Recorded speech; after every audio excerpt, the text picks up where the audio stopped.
Ya, terima kasih ya. Jadi, insya Allah saya tidak mengarang-arang di sini ya. Saya tadi sudah bersumpah atas nama Tuhan. Dan saya bukan hanya tampil sebagai pribadi, tapi mewakili lembaga yang mulia. Saya jelas surat tugas saya, dan saya satu-satunya guru besar di Indonesia linguistik forensik. Kalau ada yang ngaku-ngaku profesor guru besar itu pasti palsu. Ya. Itu. Saya satu-satunya guru besar linguistik forensik. Di UPI ya? Di UPI. Ya. Kalau ada yang ngaku profesor lain di UPI?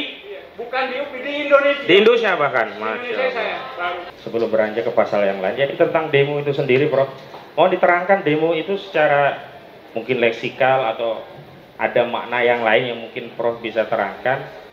Apa maknanya? Apakah halal demo dan seterusnya? Yang paling penting adalah kami ingin tahu apakah adanya satu demonstrasi itu mengkonfirmasi adanya satu tindakan keonaran.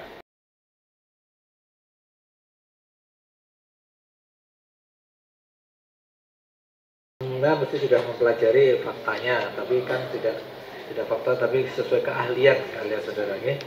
Dari penasihat hukum, kira-kira ahli ini dihadirkan untuk membuktikan mengenai masalah apa? Kira-kira untuk menerangkan makna dari frasa atau ungkapan yang ada pada pasal-pasal serta bagaimana kaitannya dalam proses menegakkan hukum pidana karena sesuai keahlian beliau linguistik forensik.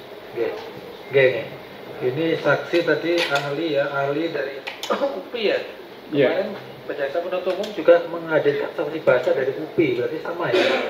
Mungkin berbeda pendapatnya ya. Yang kemarin saksi siapa? Atas nama siapa kemarin?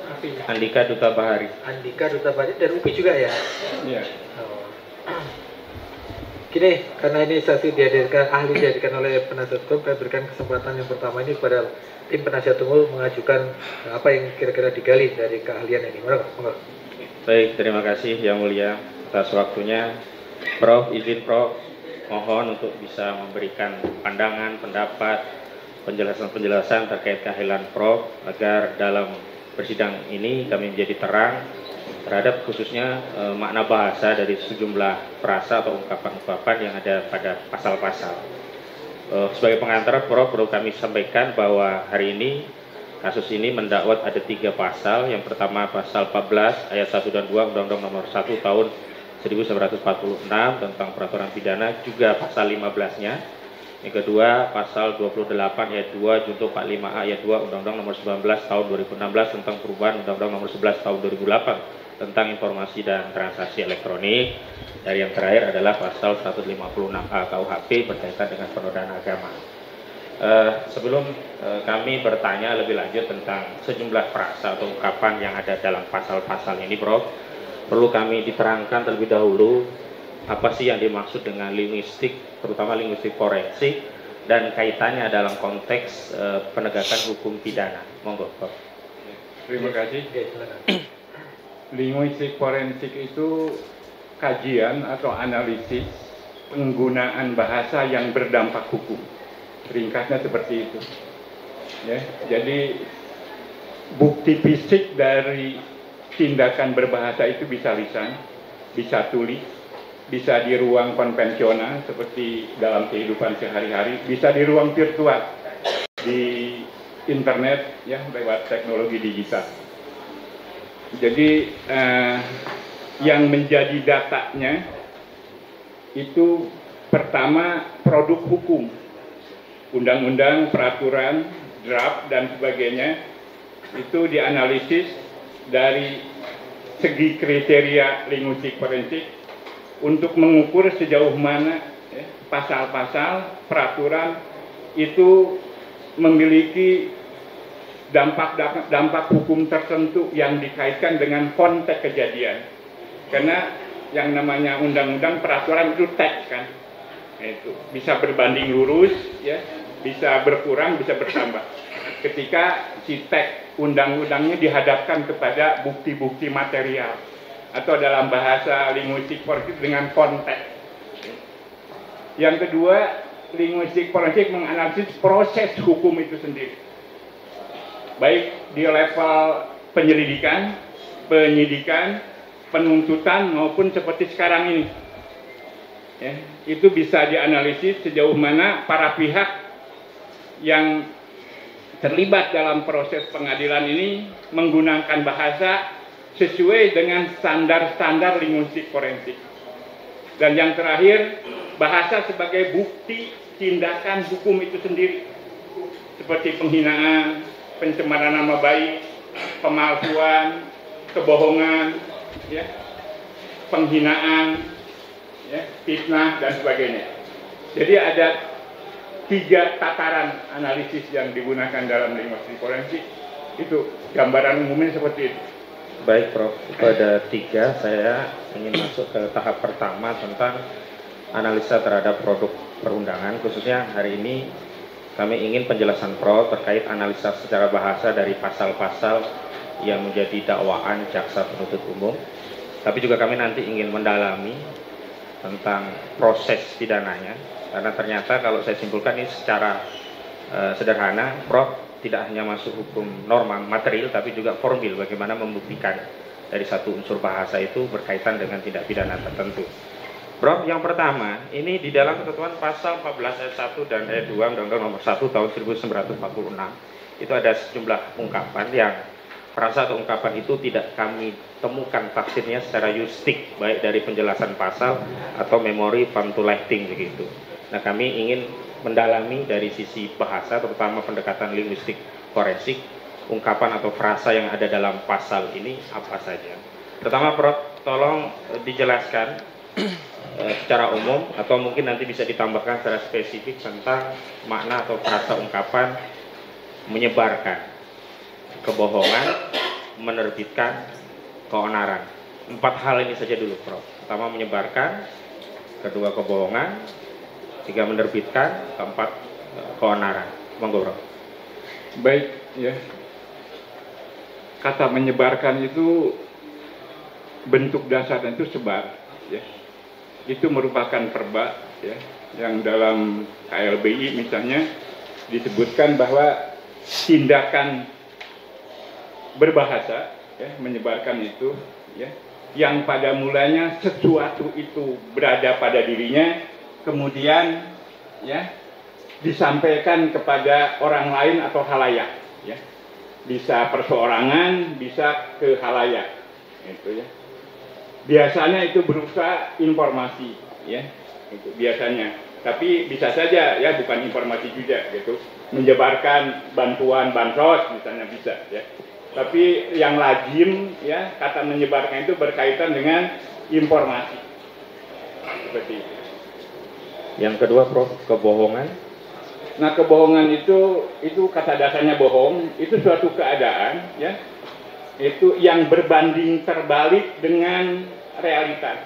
Dalam teori linguistik forensik ada yang disebut dengan segitiga kebenaran, lawan dari kebohongan. Ada objek, ada representamen, ada interpretan, ya. Kebohongan atau kebenaran itu ada di representamen. Ketika seseorang mengatakan sesuatu berdasarkan objek tertentu. Ketika yang dikatakan atau yang dituliskan itu berbanding lurus dengan objek, dengan sesuatu kejadian, maka itu jadi benar. Tapi sebaliknya ketika berbanding terbalik, ya, antara yang dikatakan dengan kejadian, itu menjadi kebohongan. Hanya di sini ada gradasinya kebohongan itu. Ada yang kebohongan mutlak, kebohongan yang berbanding terbalik, ya, gitu. Maju, kata itu representasinya, tapi realitasnya mundur.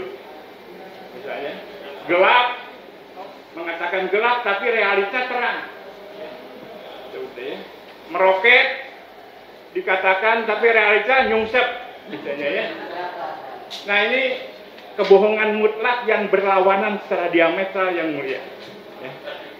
Yang kedua, kebenaran parsial, kebohongan parsial, tidak bertentangan tapi berbeda, gitu.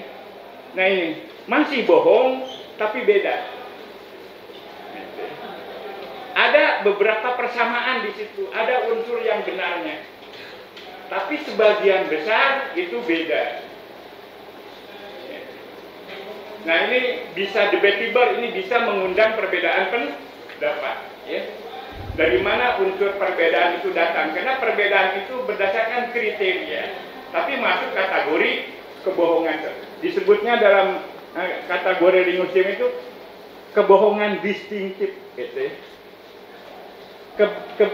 Kebohongan yang bisa diuji mana persamaannya, mana perbedaannya. Gitu. Yang ketiga, ya, itu gradasi kebohongan yang kurang. Ya. Dari peristiwa itu ada yang dikurangi, ya. Tidak sepenuhnya dikatakan. Gitu. Nah, ini kebohongan juga. Dan yang terakhir adalah kebohongan yang ditambahi berlebih, ya. Itu. Kebohongan yang ditambah ini menyangkut kuantitasnya. Gitu. Nah, ini biasanya kebohongan yang berantai, ya. Seseorang mengatakan sesuatu kemudian disampaikan lagi oleh orang itu, bisa bertambah, bisa berkurang, disampaikan lagi, bisa bertambah, bisa berkurang. Dalam istilah Jawa itu disebut dengan kebohongan getok tular, ya. Kebohongan yang sambung bersambung, seperti itu. Inilah level kebohongan yang terjadi dalam kaidah linguistik. Semuanya kebohongan ini bisa berdampak hukum menurut kaidah linguistik forensik. Kalau ada pihak yang mengadu dan dirugikan secara material. Maksudnya itu, kalau tidak dirugikan secara material hanya malu saja, hanya dampak sosial saja, itu tidak berdampak hukum kebohongan ini. Kalau kebohongan itu menimbulkan kerugian material dan dapat diukur kerugiannya dan dilaporkan oleh pihak yang memang dirugikan, ya, barulah berdampak hukum. Baik di level yang pertama, yang kebohongan yang bertentangan diametral, baik kebohongan yang berbeda, baik kebohongan yang kurang maupun kebohongan yang lebih. Ya. Baik, dari beberapa kriteria tadi, baik diametral, berkelebihan, berkurangan, atau ditambah-tambahi tadi, saya mau tanyakan Prof, bisa nggak untuk menyederhanakan dengan pendekatan antonim, ya, lawan dari kebohongan itu adalah kebenaran atau kejujuran. Kira-kira secara bahasa mudah bisa tidak untuk menyederhanakan, ada kebohongan berarti ada kebenaran atau kejujuran begitu? Ya, ini memerlukan tahapan-tahapan pengujian. Ya. Secara global, uji kebohongan itu sering menggunakan teori semiotika, teori tentang tanda. Ya. Ini sebuah teori yang secara global digunakan sangat viral, ya. Kalau dicek di Google itu sampai 72% ilmuwan menggunakan teori semiotik segitiga ini. Pertama adalah bagaimana sebuah pernyataan diukur kebenarannya atau kebohongannya dari segi kualitatif, yang disebut dengan quasign, ya, tanda kualitatif. Ya. Misalnya, saya berikan contoh, gitu, sejauh mana sebuah tuturan itu mewakili unsur-unsur yang ada dalam peristiwa. Kalau kebenaran dan kebohongan itu menyangkut kejadian, berita, kan ada syarat-syarat kelengkapan berita, ya, yang dikenal sangat populer dengan istilah ribawe satu hal, di mana, kapan, siapa, bagaimana, dan seterusnya. Itu bisa diperiksa apakah sebuah pernyataan itu bohong atau benar, memenuhi nggak kriteria itu. Kalau ada salah satu saja yang tidak ada, maka ya, dia tidak memenuhi kriteria sebagai berita yang benar, karena ada yang terlewat atau disembunyikan. Terlewat tidak sengaja, tidak terjangkau, disembunyikan itu sengaja. Yang berdampak hukum adalah yang disengaja. Ya. Yang tidak disengaja, yang terlewat atau tidak terjangkau karena keterbatasan wartawan, keterbatasan penutur untuk mendapatkan informasi, biasanya diselesaikan di Dewan Pers. Baik, lanjut Prof. Tadi sebenarnya saya mau urut dari unsur yang pertama dulu, norma. Tapi menarik tadi Prof sudah masuk juga dikaitkan dengan konsekuensi hukumnya, di mana tadi saya masih ingat betul kebohongan itu baru berdampak hukum kalau ada korban yang dirugikan dan kerugiannya material Dan dapat dihukum. melaporkan itu, karena itu delik aduan ya. Baik, yang kedua unsurnya orang tadi atau korban tadi melaporkan. Ya, tidak bisa diwakilkan. Tidak bisa diwakilkan. SKB antara Kapolri, Menko apa? Menko Info. Hah? Menko Info. Ya, itu kemudian Menko Info ya, Sama dengan Kejagung. kejaksaan SKB-nya itu ya. Di situ di SKB pasal 27 menyebutkan bahwa itu harus tidak bisa diwakili, harus menimbulkan kerugian material. Ya, pertanyaannya Bro, bagaimana kalau kerugian tadi dideskripsikan secara imaterial, misalnya rasa nggak nyaman, rasa malu, rasa gelisah dan sebagainya, tetapi yang jelas tidak dideskripsikan secara material. Apakah itu bisa tetap dilanjutkan dalam konsekuensi hukum begitu? Dalam kajian linguistik forensik, hal-hal yang imaterial ya, itu dampaknya itu dampak sosial ya. Itu dia jadi malu, dia jadi terasing, dia jadi dikucilkan begitu ya. Karena linguistik forensik itu seperti DNA, seperti sidik jari ya. Kami harus memastikan, tidak bisa menduga-duga ya. Sementara bukti-bukti imaterial itu kan hanya dugaan-dugaan, hanya ada dalam kognisi, itu fenomena psikologis. Oh. Ya. Bukan fenomena empirik, bukan fenomena yang bisa dilihat, didengar, diraba, dicicipi, dicium. Ini jadi linguistik forensik hanya merujuk ke situ. Ya. Sama dengan forensik-forensik yang lain. Ya. Jadi bukti objek analisis itu harus fisikal, ya. Empiris. Ya? Dalam bahasa itu bisa bahasa lisan atau bahasa tulis, ya. Seperti gitu. Baik. Bagaimana kalau kemudian sikap kerugian itu selain imaterial justru dalam bentuk sikap batin gitu, merasa ya. Perasaan-perasaan yang menjadi sikap batin seseorang itu ada dua pertanyaan, Prof. Apakah itu bisa dikategorikan sebagai fenomena yang harus aktual tadi atau dia fenomena psikologi? Yang kedua, apakah unsur daripada kerugian itu bisa cukup dikonfirmasi dengan rasa gelisah yang merupakan sikap batin tadi dan baru teraktualisasi setelah ditanyakan kepada orang lain? Kalau dalam proses hukum, sikap batin tadi baru teraktualisasi setelah ditanya dalam BAP gitu. Mohon diterangkan. Kegelisahan, keresahan ya, itu kan itu fenomena kognitif. Jadi begini yang mulia, dalam berbahasa itu ada beberapa level ya. Ada yang disebut dengan pragma fisikal. Seseorang berkata berdasarkan sesuatu yang sangat fisikal, sesuatu yang empirik, sesuatu yang dilihat, didengar, kemudian dia mengatakan sesuatu. Dan itu bisa diverifikasi oleh orang lain ya. Naik dari fisikal, orang berbahasa bukan hanya fisikal tapi kognitif. Apa yang dipikirkan, yang dirasakan, dikatakan ya. Seperti itu. Itu nggak kelihatan kan? Ini biasanya ini merupakan kajian forensik psikologi ya. Sejauh mana sebuah gejala-gejala yang muncul ke permukaan itu menunjukkan kondisi kognisi atau perasaan tertentu. Level ketiga, orang berbahasa karena pragma sosial, konvensi, kesepakatan, ya, kebiasaan, segala macam. Ya. Dan bahasa itu pada dasarnya adalah konvensi, seperti itu. Dan yang terakhir, pragma religius.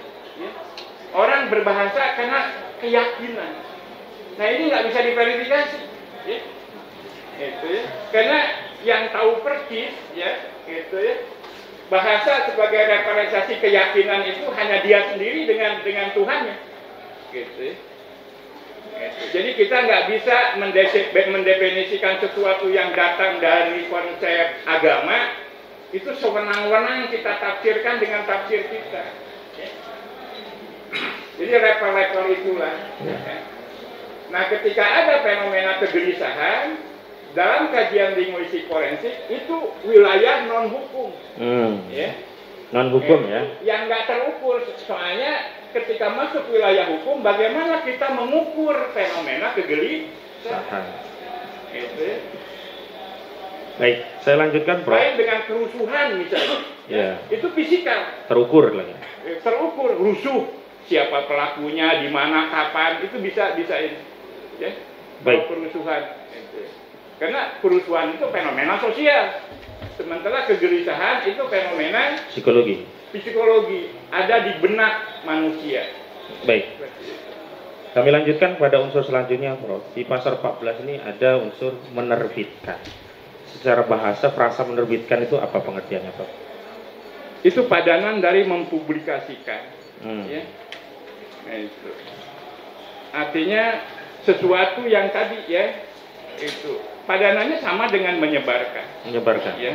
Hanya dalam kata apa? Menerbitkan itu mengandung makna penggandaan. Ya. Jadi sesuatu itu diperbanyak. Kalau menyebarkan bisa hanya satu lembar, nyampaikan satu orang. Kalau menerbitkan, ini ada aspek kuantitatif, sekian banyak, biasanya seperti itu. Baik, ini yang unsur yang paling penting lagi ingin kami tanyakan adalah frasa atau ungkapan keonaran, karena ini yang memang dari kemarin kami perlu penjelasan secara linguistik, karena di dalam pasal juga tidak ada penjelasannya begitu. Apa yang dimaksud dengan keonaran, khususnya nanti kalau dikaitkan dalam proses pidana, begitu. Sebagaimana keahlian Prof selaku ahli linguistik forensik. Keonaran itu bentuk dasarnya onar, yaitu bentuk verbal, sebuah tindakan. Itu dalam kategori linguistik forensik itu speech act, Artinya sesuatu ungkapan verbal yang bisa diukur dalam perilaku. Onar itu. Artinya sesuatu yang bisa diperiksa, dilihat, didengar, itu terjadi. Sementara ketika bentuknya adalah keonaran, ini menjadi adverb, menjadi situasi dan kondisi, yang cenderung mengganggu ketertiban umum. Ini onar. Jadi di situ ada ketertiban umum. Jadi onar itu cenderung berlangsung di ruang publik, dan nggak sendirian. Tidak ada keonaran kalau hanya sendirian. Berjamaah ini onar itu. Baik, saya kaitkan keonaran ini tentu dalam konteks peristiwa. Pertama ini Undang-Undang tahun 46 dan peristiwanya keonaran tadi, bisakah keonaran tadi kita anggap hadir dalam suatu peristiwa kalau yang pertama itu menimbulkan gelisah. Jadi ada semacam sinonim, seolah-olah keonaran itu sama dengan rasa gelisah. Yang kedua, keonaran tadi tidak muncul di ruang publik, ruang nyata, ruang konvensional, tapi di ruang digital. Sebagaimana kita ketahui, saat terbitnya undang-undang ini dulu belum ada atau tidak ada ruang digital. Keonaran di ruang digital misalkan pro kontra komentar di dalam suatu ujaran yang dianggap itu menimbulkan keonaran. Yang ketiga, saya juga ingin konfirmasi apakah suatu keonaran tadi terkonfirmasi dengan adanya demonstrasi. Jadi 3 hal ini Prof tolong, apakah keonaran itu muncul dalam bentuk rasa gelisah, yang kedua di ruang sosial media, tadi Prof katakan harus di ruang konvensional. Yang ketiga, apakah bisa suatu aktivitas demonstrasi itu mengkonfirmasi adanya keonaran? Begitu. Baiklah. Undang-Undang nomor 14 tahun 1946, nomor 1 pasalnya 14. 46 itu memang ada di situ kata keonaran. Itu dari segi linguistik forensik itu berasal dari kata onar. Dan kalau kita konfirmasi pertama, ketika saya menganalisis itu KBBI. Untuk mendapatkan makna leksika. saya tidak menemukan di KBBI ya, ketika diklik onar itu ada turunan gelisah, nggak ada. Sama sekali tidak ada ya? Sama sekali tidak ada. Anak kata dari itu nggak ada ya? Jadi penjelasan dari kata onar itu di KBBI tidak ada kata gelisah. Ya. Yang ada adalah tindakan, kejadian, ya, yang berlangsung di tempat umum. Ya. Itu leksikalnya. Tapi untuk memahami sebuah kata tidak cukup dengan leksikal saja, harus dianalisis juga konteksnya, kapan, di mana, siapa, ditujukan kepada siapa kata itu. Ya. Itu akan berubah, bertambah, bergeser di makna. Nah, makna keonaran saya uji petik lewat Google, ya. Itu dari masa terbitnya kata onar itu dalam draft hukum tahun 46 sampai hari ini, ya, itu hanya muncul, ya, dalam berita di Detikcom, di majalah Pista tahun 85, ya, di Harian Abadi tahun 64, berkaitan dengan kejadian kriminal, ya, dan huru hara yang dilakukan oleh anak-anak muda dan para begal. Itu aja. Nggak ada kata onar digunakan misalnya untuk demo, nggak ada. Saya nggak menemukan, ya. Itu bisa diuji di Google, ya. Terakhir saya dapat di majalah Pista misalnya kata onar itu dipertunjukkan musik Good Bless, ya, gitu. Musik, pertunjukan segala macam, anak-anak bikin ribut segala macam. Majalah Pista memberi judul terjadi keonaran untuk seperti itu. Di Sindo, ya, beberapa bulan yang lalu kata onar digunakan untuk geng motor, ya, yang membawa senjata tajam di jalanan dan mengganggu ketertiban umum. Media mengasih label onar, ya, seperti itu. Baik. Jadi dari segi teks, ya, nggak ada urusan dengan gelisah. Dari segi konteks, ternyata ini kata onar ini sangat spesial. Baik penuturnya, media, ditujukan kepada siapa dan tentang apa. Karena itulah lapisan-lapisan yang memang lazim terjadi dalam analisis linguistik forensik untuk mengidentifikasi sejauh mana teks itu berdampak hukum ketika diverifikasi ke peristiwa. Seperti itu. Baik, saya ingin mengkonfirmasi Prof. Prof tadi sudah jelaskan bahwa keonaran itu harus hadir di ruang nyata, ruang konvensional. Nah, pertanyaan kedua tadi setelah masalah gelisah yang kedua, apakah pro kontra di ruang sosial media ditandai dengan adanya komentar beragam, komentar yang berseberangan, itu bisa dianggap bagian dari keonaran? Ini di sosial media, Bro, bukan di ruang konvensional.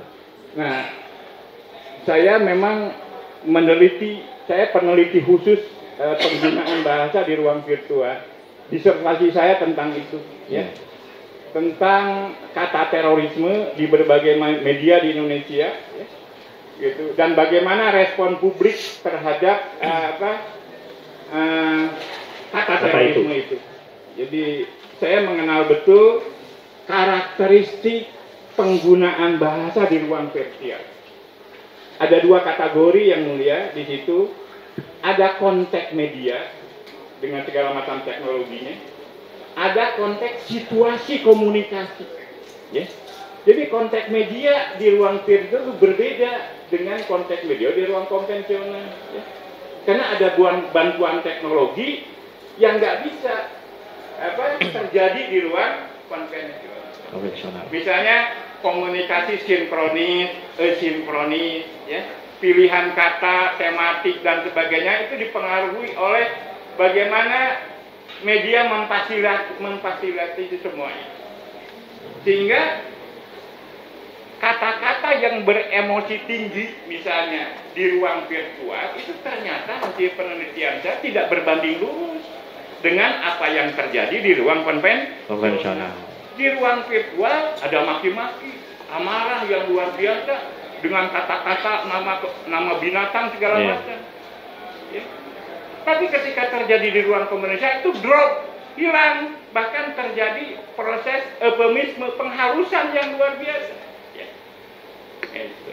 Makanya saya merekomendasikan dalam beberapa kasus penggunaan bahasa di ruang virtual, analisis dampak hukumnya tidak bisa disamakan dengan analisis penggunaan bahasa di ruang konvensional. Karena alasan karakteristik media.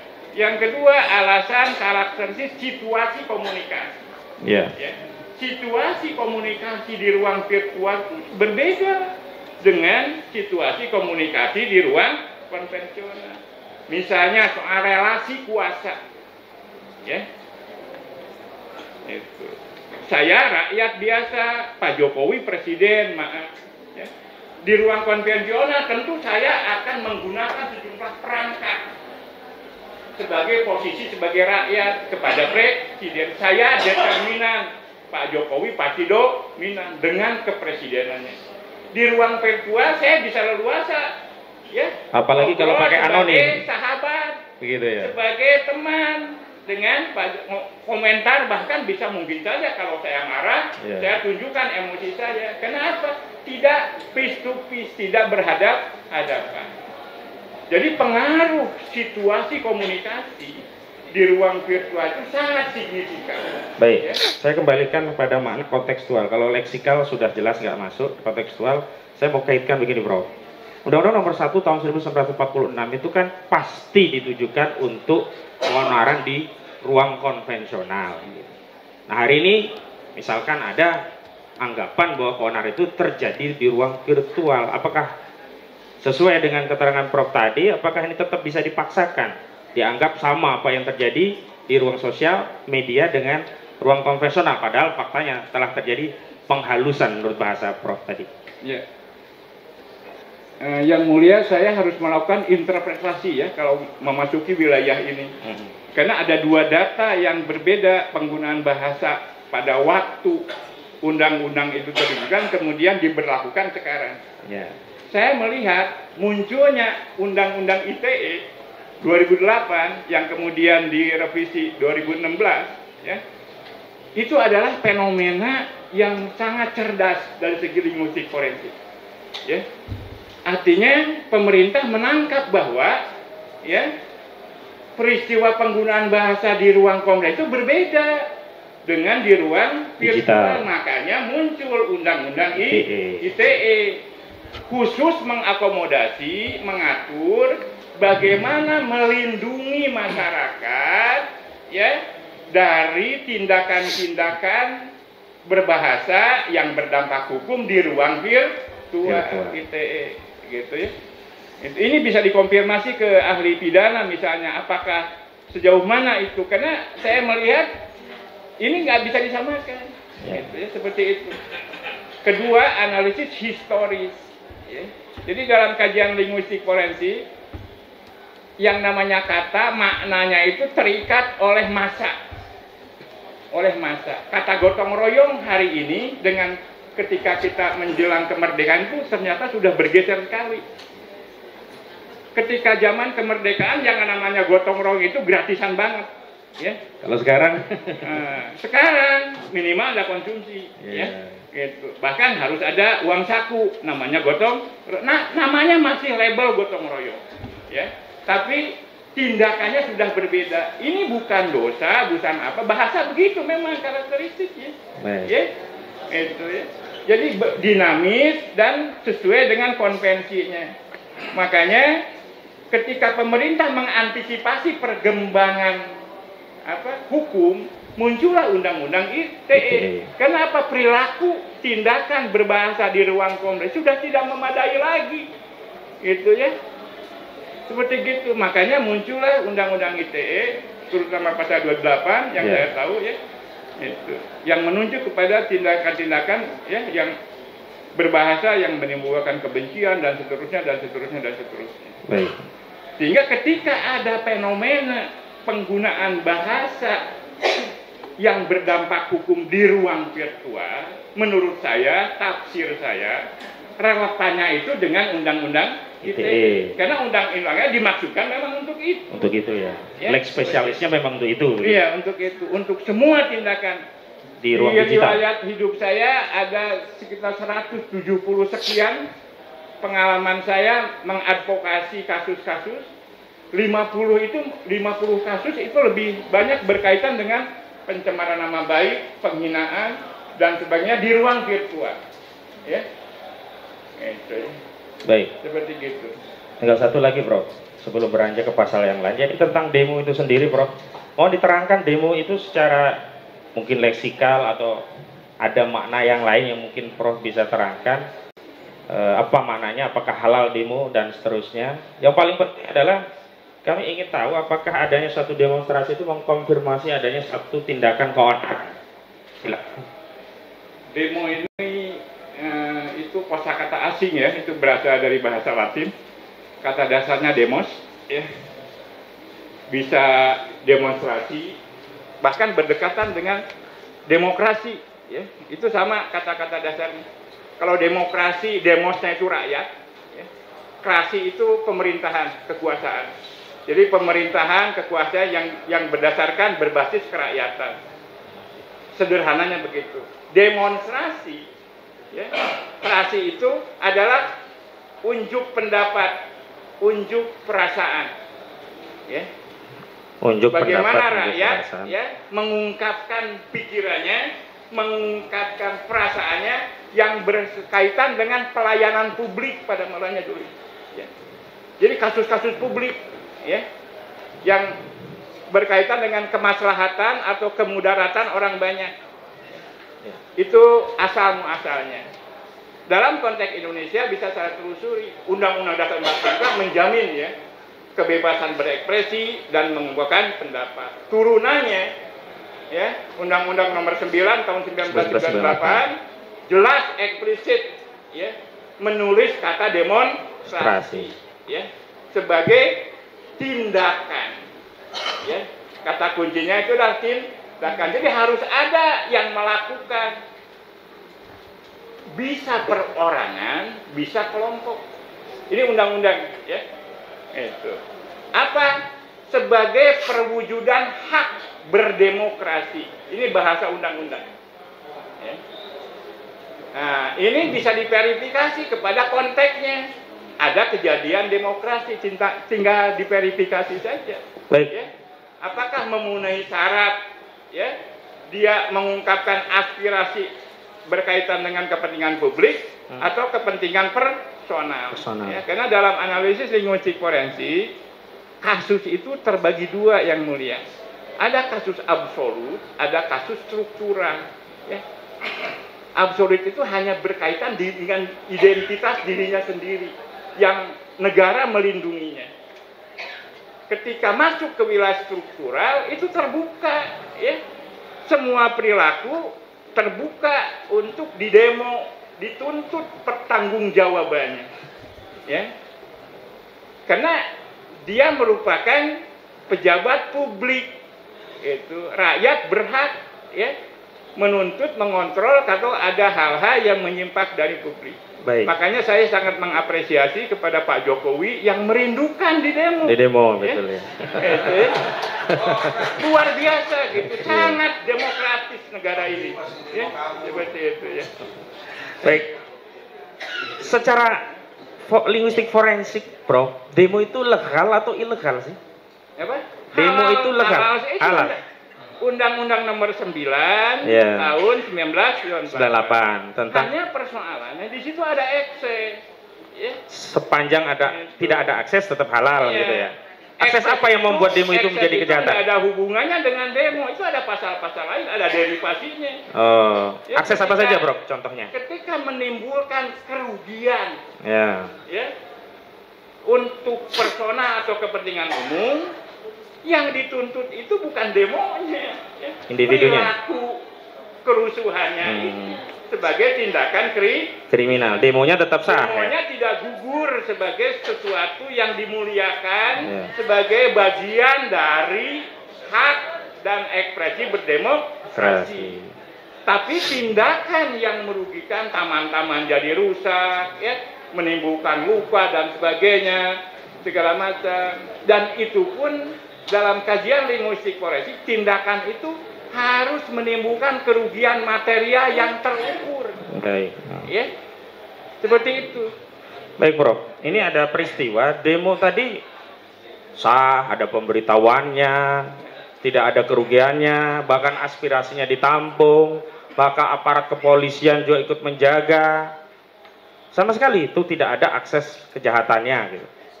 Kalau ada akses kejahatannya paling tidak akan dibubarkan oleh aparat penegak hukum. Ini demonya tidak dibubarkan sama sekali, tidak ada akses kejahatan. Nah, kalau demo yang demikian tadi, yang ada pemberitahuannya, yang ada pengawalan aparat, yang penyampaian aspirasinya juga diterima, yang selesai juga dengan damai, tidak ada kerusuhan, tidak ada macam-macam, tidak ada akses negatif lah gitu. Apakah demo yang demikian kemudian bisa ditafsirkan sebagai demo yang patut disebut atau dikualifikasikan sebagai keonaran? Jika indikator-indikator itu terjadi, karena saya tidak tahu faktanya ya. Jika indikator-indikator itu yang terjadi, ya, maka tindakan demo itu sesuai dengan undang-undang ya, itu tidak berdampak hukum. Tidak berdampak hukum. Dan bukan merupakan dampak dari keonaran begitu. Keonaran dengan demo itu hal yang berbeda ya. Itu bukan sesuatu yang melekat. Baik, Prof. Sebelum dilanjutkan, Prof, keonaran itu di undang-undang tahun 46 itu, ya, itu demo di Undang-Undang nomor 9 tahun 1998. Ya. Baik, Prof, sebelum dilanjutkan kalau mau minum dulu monggo, Prof. Nanti ketimbang diingatkan oleh majelis hakim. Minum dulu. Monggo. Maaf yang mulia, saya minum dulu. Oke, silakan diciptakan minum dulu.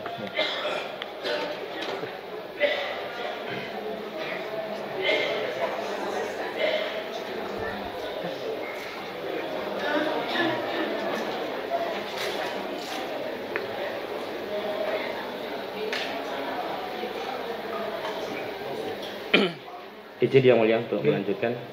Baik, Prof, kita lanjutkan. Menarik sekali diskusi ini. Mudah-mudahan ini menjadi terang apa yang menjadi hal-hal yang ingin kami ketahui juga majelis hakim dan saudara jaksa penuntut umum. Prof, masuk ke hal yang kedua. Ada ungkapan di pasal 15-nya, kita masuk ke pasal 15-nya ya.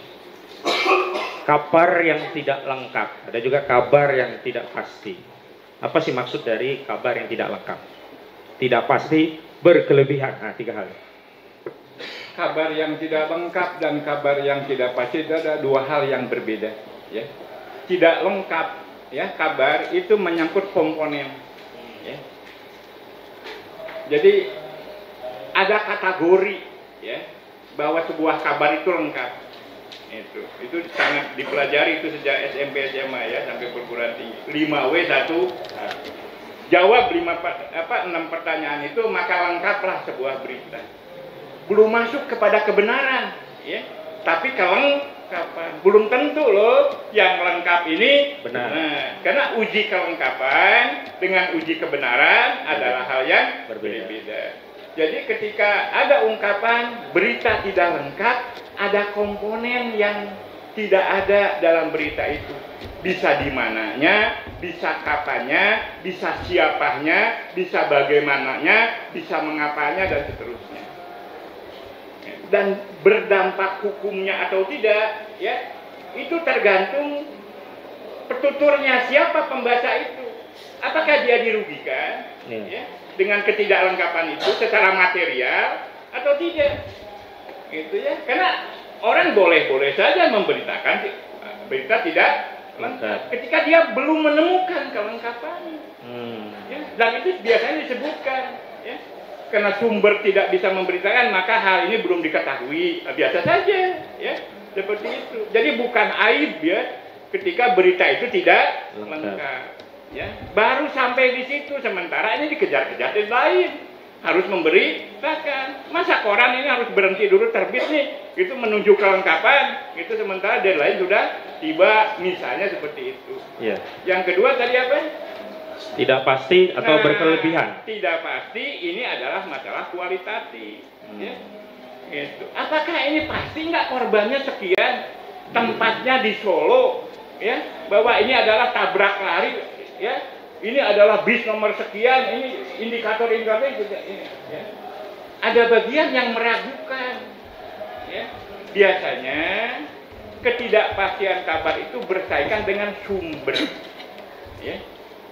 Itu sumbernya meragukan, ya. Sumbernya kurang punya otoritas, gitu ya, seperti begitu. Atau sengaja memang dia membangun ketidakpastian, bisa saja. Di dunia politik itu sangat lazim, ya, antara front stage dengan back stage berbeda. Apa yang dikatakan dengan apa yang terjadi sangat biasa berlawanan secara diametral. Kalau tidak begitu ya bukan politik. Nah, misalkan ada kabar tidak akan import, tidak akan utang, itu kemudian pada faktanya import dan utang. Ini saya mau ngambil contoh peristiwa saja. Apa itu masuk kategori kebohongan atau kabar yang tidak lengkap begitu? Secara normatif itu kebohongan. Kebohongan ya. Tapi ketika itu terjadi di panggung politik, ya, itu keberanian. Keberanian. Luar biasa. Iya, keberanian dong. Iya. Baik Prof, terima kasih Prof untuk pasal yang pertama. Saya hanya satu lagi. Apakah ungkapan atau frasa masalah keonaran menerbitkan pada pasal 14 ayat 1 dan 2 dan pasal 15 itu sama sehingga nanti kami bisa adopsi secara mutatis mutandis pengertiannya dari yang sudah Prof jelaskan tadi? Bagaimana kurang? Di pasal 14 dan pasal 15 itu sama, ada ungkapan menerbitkan keonaran juga di ujungnya. Apakah penjelasan ini akan sama pengertiannya baik di pasal 14 atau pasal 15? Kalau sama berarti frasa-frasa tadi tidak perlu kami tanya karena penjelasannya sudah dijelaskan di pasal 14 tadi, begitu.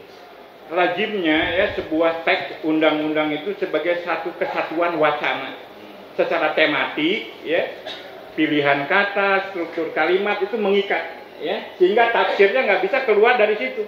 Aneh ya, kalau ada keonaran di pasal 14, ya, kemudian berbeda dengan pasal 15.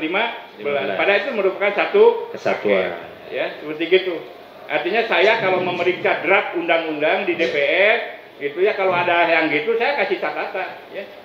Itu. Bahwa ini kenapa ada makna yang berbeda hanya gara-gara pasal yang berbeda. Padahal itu merupakan satu paket yang nantinya dalam pelaksanaannya dijadikan satu kesatuan. Saya ingin simpulkan Prof, berarti penjelasan Prof tentang keonaran, penerbitan keonaran tadi juga sama ya untuk konteks pasal yang 15. Masuk Prof, dakwaan kedua pasal 28A ayat 2 Undang-Undang ITE. 28 ayat 2 Undang-Undang ITE yang ancaman pidananya itu juntonya 45A ayat 2. Ini 6 tahun penjara.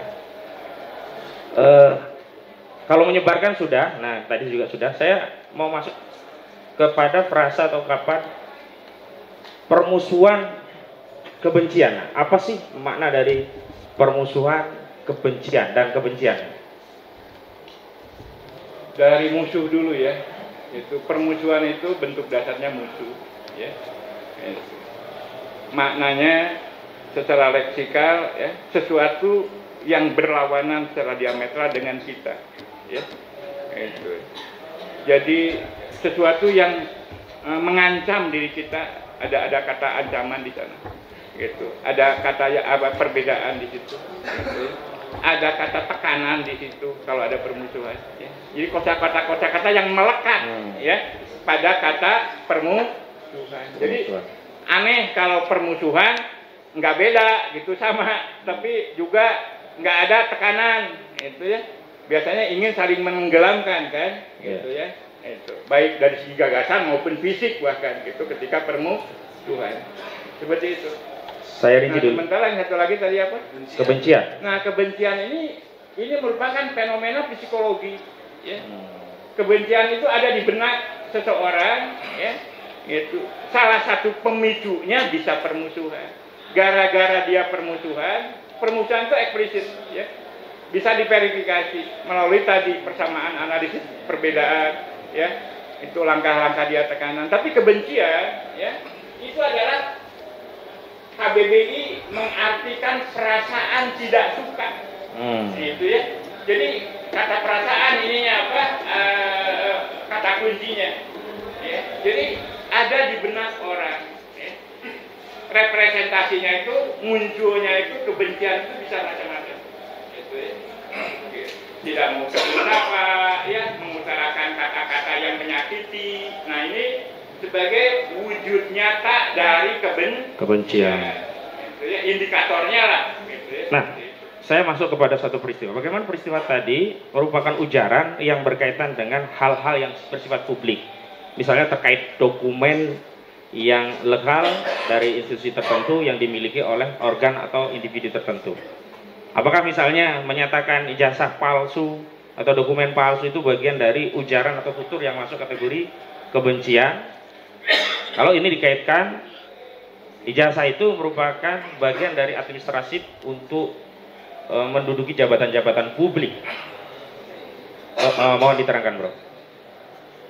SKB 3 menteri dan 1 lembaga yang berkaitan dengan Undang-Undang ITE nomor 12 gitu, memastikan ya, dalam SKB itu ya, bahwa kalau ada masalah perkara yang berkaitan dengan permusuhan, kebencian, pencemaran nama baik, penghinaan dan sebagainya, masalah pokoknya dulu dipastikan dulu.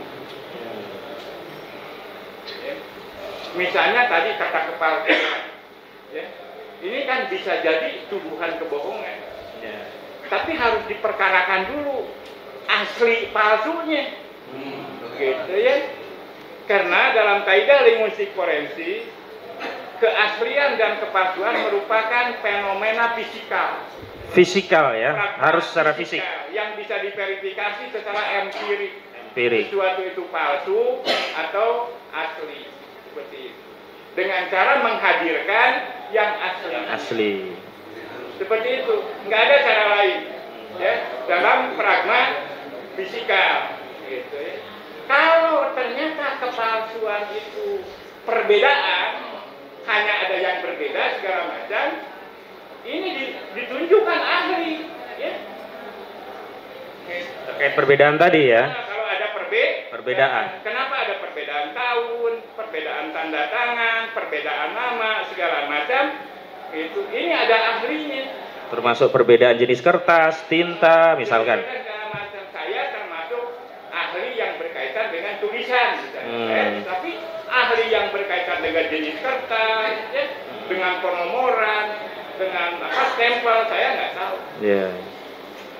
Itu verifikasi kedua ya, tapi yang pokok harus dihadirkan aslinya. Ya. Itu sifatnya taksonomis. Taksonomis itu wajib ditempuh langkah pertama. Ya. Karena kalau langkah pertama tidak dilakukan, langkah berikutnya nggak perlu lagi. Oh. Nggak perlu lagi. Baik, Prof. Tadi kan ada fenomena sosial juga, dinamika di tengah masyarakat. Ya berbeda itu kan belum tentu bermusuhan, begitu. Misalkan kalau kita bicara tentang perbedaan antara Rusia dan Ukraina dalam perang yang terjadi hari ini, bisalah kita kategorikan itu permusuhan. Karena memang mereka perang dan sedang bermusuhan. Bagaimana kalau konteksnya itu perbedaan dalam konteks kritik terhadap ya syarat-syarat dari pejabat publik yang itu merupakan domain publik, begitu loh. Apakah bisa ini dikatakan motif yang sifatnya memusuhi atau permusuhan, begitu? Enggak, Prof, serangan. Itu diakomodasi oleh undang-undang ya. Undang-Undang Dasar 45 eksplisit ya menyebut ya kebebasan berekspresi, berserikat, berkumpul dan menyatakan pendapat ya. Jadi perbedaan itu halal, sah, gitu ya. Termasuk misalkan hari ini ada Partai Demokrat tidak sama dengan PDIP, biasa saja, bukan berarti bermusuhan ya. Gitu ya. Ya. Tadi kalau misalkan permusuhan ya itu ada pada level berlawanan secara diametral, hitam putih. Hitam putih. Ya, permusuhan itu. Makanya ada gradasinya. Dari permusuhan itu ada dari yang bertentangan dengan perbedaan, dengan penambahan, dengan pengurangan, itu lebih gradasinya lebih rendah ya, seperti itu. Apakah halal bagi seorang warga negara dalam kedudukannya sebagai warga negara itu punya perbedaan pandangan dengan otoritas kepala negara dalam hal dokumen tertentu yang itu merupakan dokumen publik? Misalnya dokumen itu menjadi syarat untuk menduduki jabatan tertentu, jabatan publik, entah itu presiden, menteri, entah itu kepala daerah, bupati, wali kota, gubernur, dan seterusnya, Bro. Dalam kajian linguistik forensik harus dipastikan dulu, ya, apakah pelakunya itu personal, ya, atau dalam konteks SOP dia, dalam konteks merupakan tanggung jawab dia dalam pekerjaannya. Ketika itu masalah pribadi, ya, itu masuk wilayah SARA, bisa kena sanksi hukum.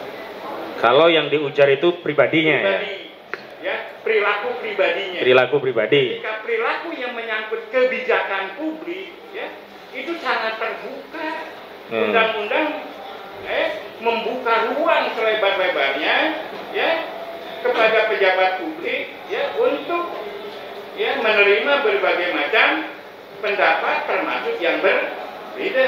Ya, karena itu merupakan hak dan kewajiban rakyat dalam berdemokrasi. Ini saya mengutip bahasa undang-undang, ya, Undang-Undang Nomor 9 tahun 1998. Jadi bukan pendapat saya, tapi itulah yang terjadi.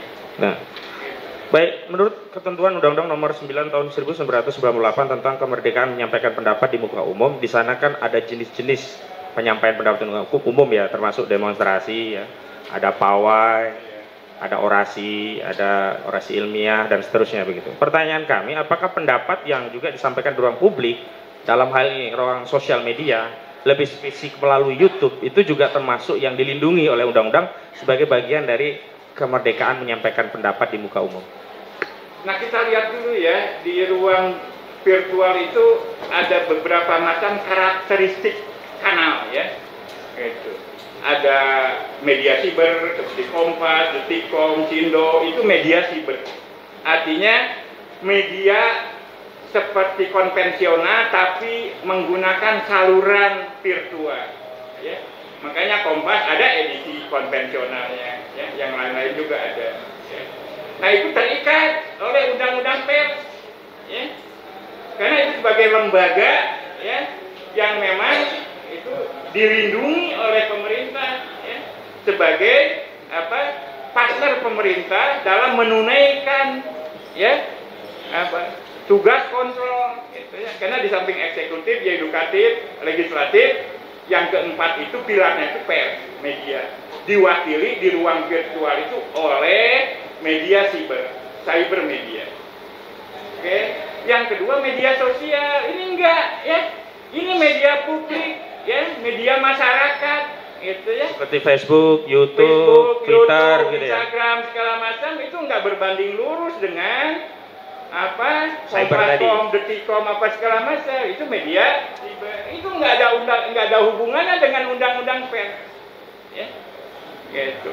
Itu dia dikenai oleh undang-undang ITE, ya, gitu. Jadi saya termasuk yang ikut merumuskan dari awal, ya, undang-undang ITE ini, Pak yang mulia, itu dimaksudkan untuk melindungi transaksi elektronik, ya, hanya kesirinya digugakan, ya, untuk menjerat perilaku-perilaku yang berkaitan dengan kritik terhadap pemerintah, ya. Padahal sebetulnya undang-undang itu sejatinya itu untuk melindungi masyarakat, sangat mulia, ya, agar masyarakat tidak ditipu, ya, oleh kegiatan-kegiatan yang bisa merugikan secara material. Nah, ini seperti itu. Ya. Saya ingin tegaskan bahwa berarti Prof berpendapat bahwa segala ujaran yang masuk di sosial media itu tunduknya harusnya undang-undang ITE secara lex spesialis, ya. Iya. Tidak bisa digunakan undang-undang konvensional. Tadi karena secara keilmuan, ya, karakteristiknya itu berbeda, ya, bukan bertentangan, tidak bertentangan. Ada beberapa persamaan, tapi berbeda, gitu, ya. Makanya muncul undang-undang itu. Ya. Baik, Prof, lanjut ke unsur di sana kan dikatakan diborong semua ini. Diborong semua, yang lain nggak dikasih. Ini masalahnya teorinya dulu, nanti kawan-kawan masuk ke faktanya dulu. Iya, atau diborong semua pertanyaannya. Khawatir nanti tidak nyambung, ya, gitu. Mungkin saya juga sedang menikmati nih. Dibagi sama teman-temannya lah. Ya. Moga, silakan. Ya.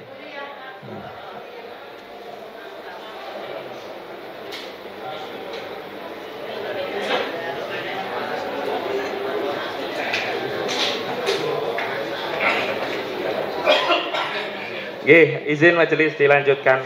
Prof, di pasal 28 itu kan ada frasa ungkapan ya basis daripada menyebarkan kebencian dan permusuhan itu berdasarkan sara atau yang kita kenal dengan istilah suku, agama, ras, dan antar golongan. Mohon dijelaskan ungkapan atau frasa sara tadi satu persatu, Prof. Waduh, berat ini. Jadi sara itu ya, itu akronim dari suku, agama, ras, dan antar golongan. Semua kosakata yang ada dalam akronim SARA itu semuanya netral yang mulia, ya. Pada dasarnya semuanya netral, ya. Kecuali kalau kata-kata itu, ya, digunakan oleh seseorang yang menimbulkan kerugian, ya, atas nama suku, atas nama golongan, atas nama agama, atas nama antar golongan, ya, digunakan untuk sebuah tindakan, ya, yang merugikan secara material, ya, masyarakat publik. Itu. Misalnya, jadi sehari-hari kita menggunakan kata-kata itu, ya. Itu saya nggak bisa menyesali sebagai suku Sunda, saya bangga loh sebagai orang Sunda. Tapi saya tidak menghinakan, tidak menyepelekan orang non Sunda, ya. Iya, kemarin saya jajan bakso di sini, ada tukang goreng ketan, aneh, ya. Ini goreng ketan namanya Jawa, tapi namanya Priangan. Nah, gitu ya. Artinya saya jadi bersahabat, ngerasa diakui, ya. Ketika di Solo ini ada kata ya, karena kata Priangan itu mirip kami di Sunda. Artinya nggak ada masalah sebetulnya. Itu ya. Saya ingin borong sebetulnya itu gorengan tadi ya. Istri saya melirik, nggak boleh karena saya pengidap diabetes. Masya Allah. Artinya itulah pentingnya. Agama, ya, antar golongan najis nggak bisa dihapuskan dari kehidupan manusia. Iya. Gitu ya.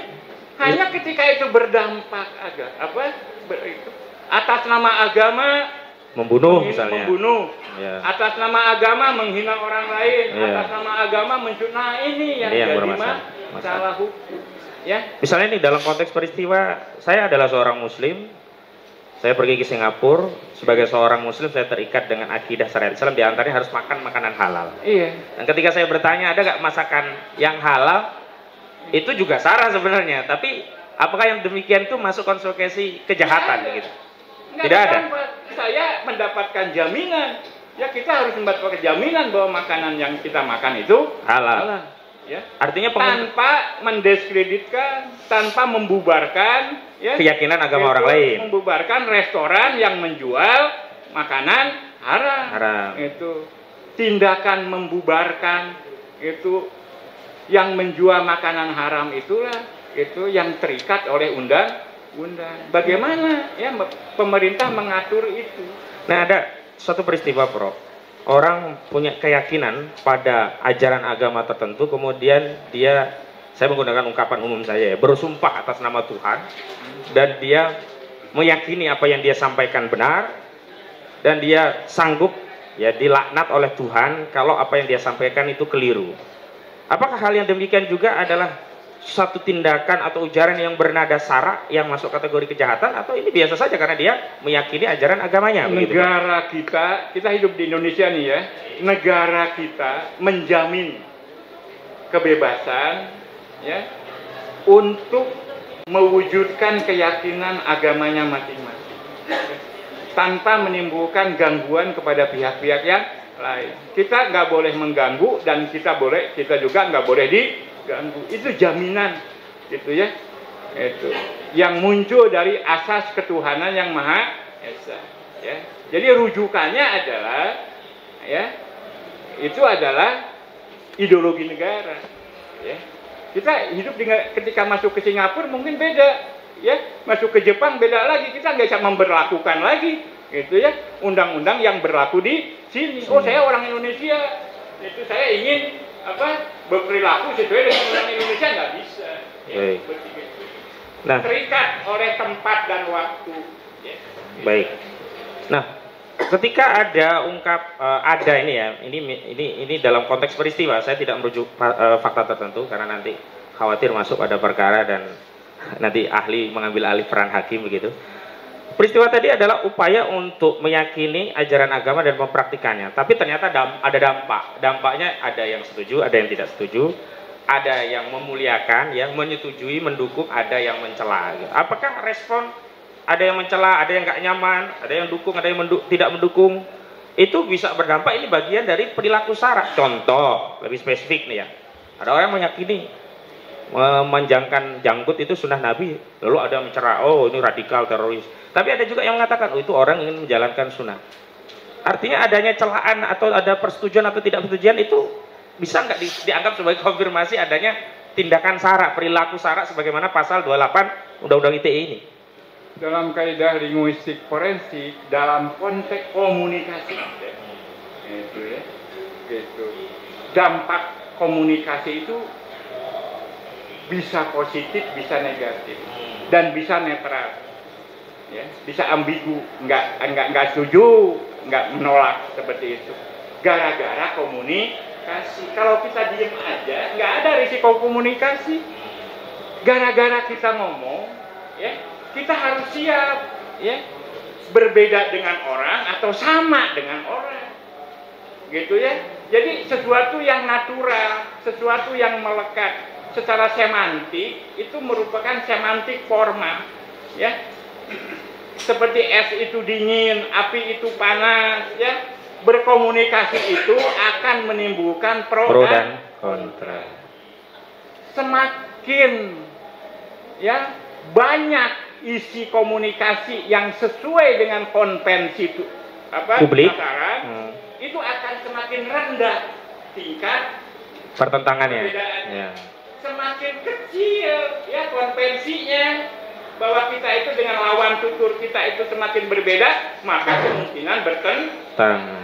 Itu biasa saja. Ini sama dengan hukum besi ekonomi, teori permintaan dan penawaran. Barang itu semakin banyak semakin murah, semakin sedikit semakin komunikasi juga gitu, ya. Gitu. Semakin sama persepsi orang segala macam, ya. Gitu. Kemungkinan terjadinya kesepakatan semakin tinggi. Ya. Dalam konteks konten ITE, nah konten itu kan saya tidak masuk apakah itu didistribusikan atau tidak, nanti ini sebenarnya ahli ITE dan sampai hari ini ahli ITE tidak dihadirkan gitu ya. Kami ingin fokus saja, apakah satu konten itu viral dianggap memenuhi unsur pidana hanya karena viral begitu?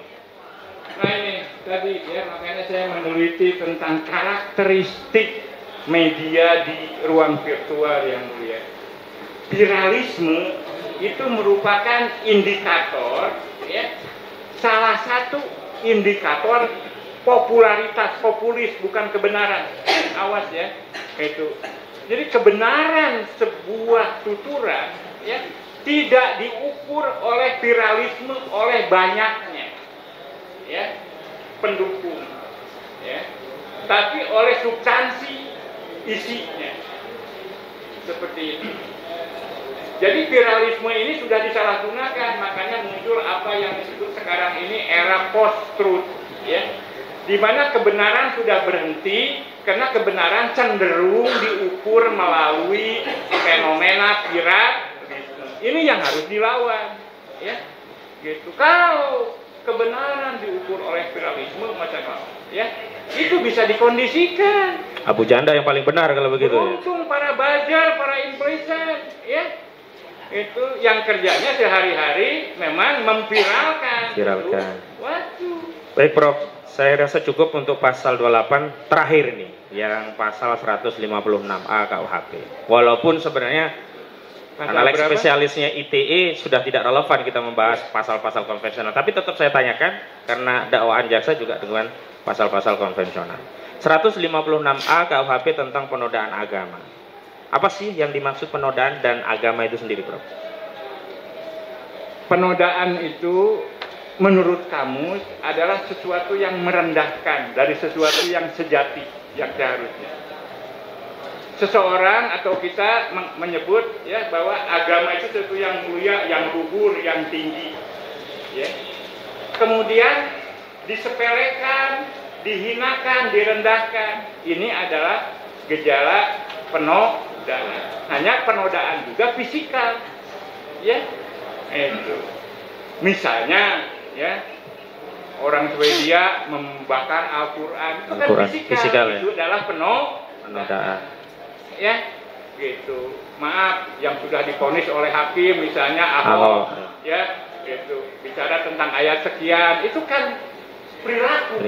Terukur, bisa diverifikasi, ya, itu penodaan, ya, seperti itu.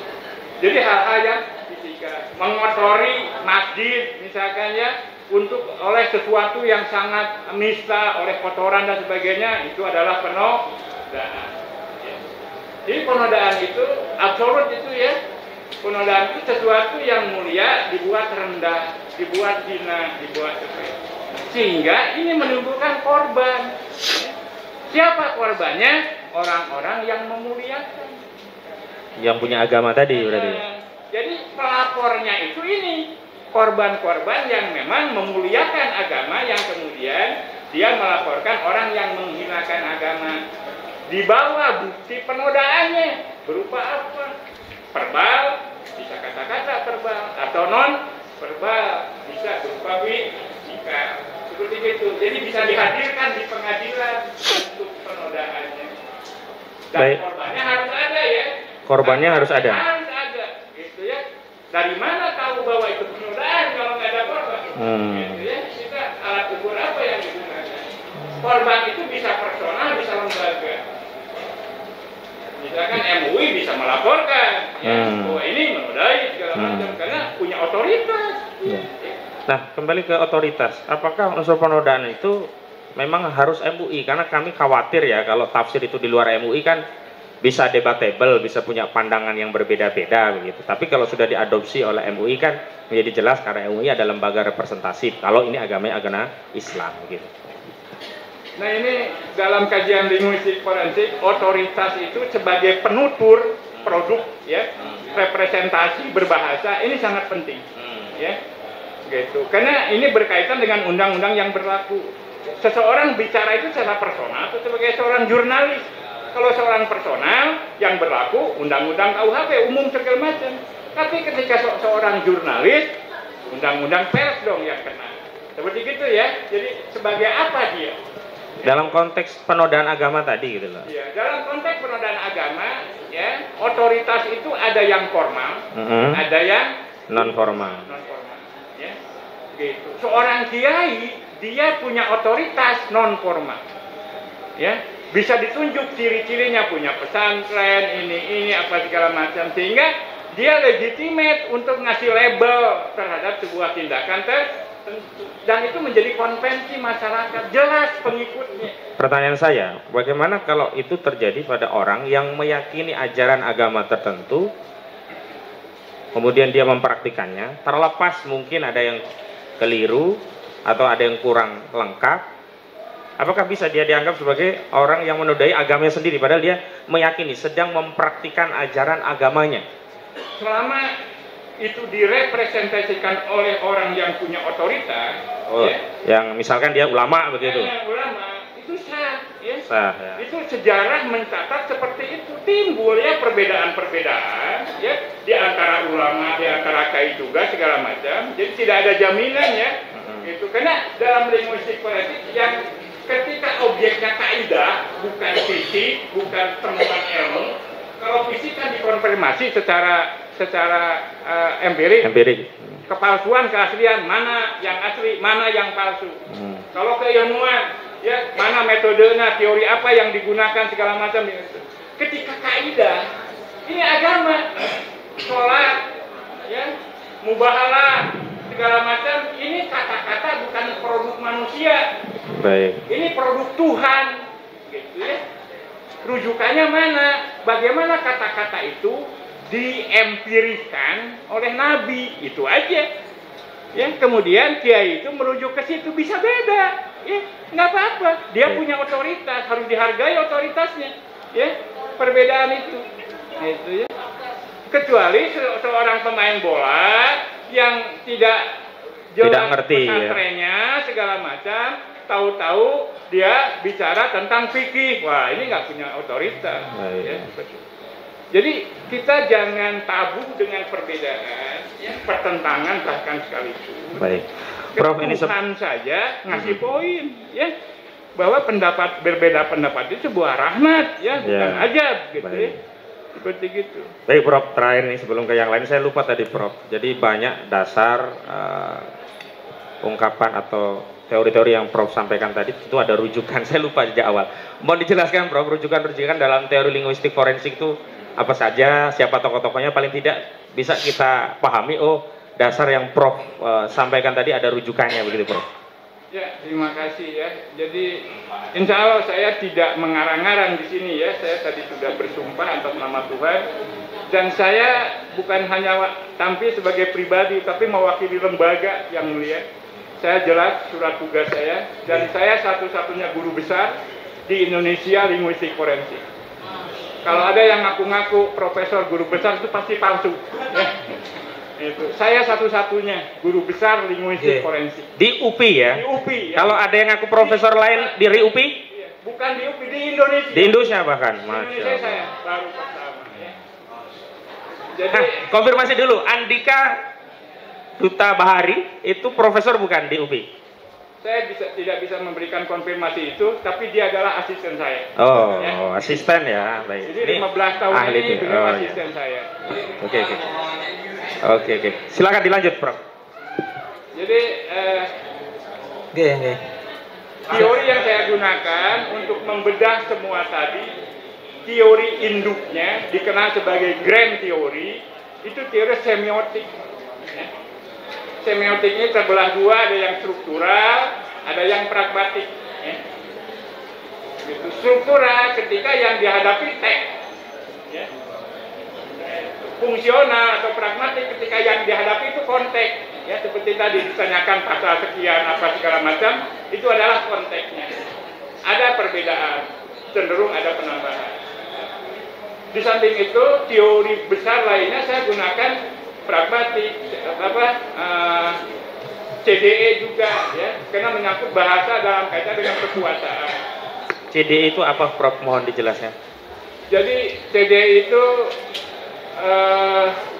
critical discourse analysis, ya. Jadi analisis wacana kritis. Artinya bagaimana kita memaknai, bukan hanya berhenti di teks, berlanjut juga ke konteks, bahkan berlanjut ke intertekstual, menghubungkan antara teks lain dengan teks lain. Tadi undang-undang yang tahun 46 saya hubungkan dengan ITE, itu intertekstual. Tapi ketika pasal 14 dengan 15 misalkan, itu hubungan kontekstual. Itu pisau analisnya seperti itu. Dan ini sebuah tren, ya, bahwa linguistik forensik ini, ya, semakin menjadi DNA-nya kajian bahasa berdampak hukum untuk berbagai macam peristiwa hukum. Ya. Saya pernah, ya, mengidentifikasi pelaku pembunuhan yang belum ditemukan, ya, berdasarkan ciri-ciri bahasa yang ditinggalkan. Saya bisa diidentifikasi usianya, jenis kelaminnya, sukunya apa, bahkan pekerjaannya, itu ya. Sehingga polisi mendapatkan bahan yang cukup untuk mengejar ciri-ciri pelaku ini, misalnya. Atau penyalahgunaan narkoba, ya, segala macam itu masuk, ya, ketika ada jejak teks, ya. Jadi linguistik forensik itu hanya bisa bekerja kalau ada jejak teks, maupun lisan maupun tulis, ya. Sekarang semakin berkembang. Itu saya salah seorang pengurus asosiasi linguistik forensik di Indonesia. 2 buku yang sudah saya terbitkan dan dijadikan rujukan dalam analisis linguistik forensik, semuanya bisa akses di Shopee atau di Bukalapak, ya, tulis saja nama saya atau semantik dan dinamika pergulatan makna, itu buku saya. Di situ saya bongkar bagaimana sebuah makna, ya, berkembang dari mulai deskriptif sampai interpretatif, eksplanatif, advokatif, ya. Yang kedua, buku terakhir, semiotik dan kajian wacana interaktif di internet, lebih spesifik. ya, itu edisi disertasi saya dalam wujud buku, ya. Menggunakan kasus terorisme, ya. Saya mencoba mempraktekkan psikoanalisis semiotik sedemikian rupa untuk alat pembuktian penggunaan bahasa berdampak hukum. Jadi banyak rujukan-rujukan saya cenderung sangat aktual ya, karena perkembangannya ini sangat dinamis sekali ya kajian ini. Baru saja saya melakukan kesaksian yang berkaitan dengan pencemaran lingkungan di Cikarang, misalnya ya, itu menggunakan teori ekolinguistik, ya, bagaimana limbah B3 ya dibuang ke sebuah tempat dan dampaknya seperti apa segala macam, itu ada teorinya dalam linguistik forensik, teori lokusi, ilokusi, perlokusi. Bagaimana sebuah kejadian dibahasakan, kemudian bahasanya kemudian berdampak, bisa hukum, bisa tidak. Jadi kurang lebih cakupannya seperti itu. Ya kalau diutarakan semua ini bisa kuliah. Terima kasih Prof. Ya, karena ini bukan kuliah, cukuplah Prof untuk meyakini otoritas penyampaian dari yang Prof sampaikan. Selanjutnya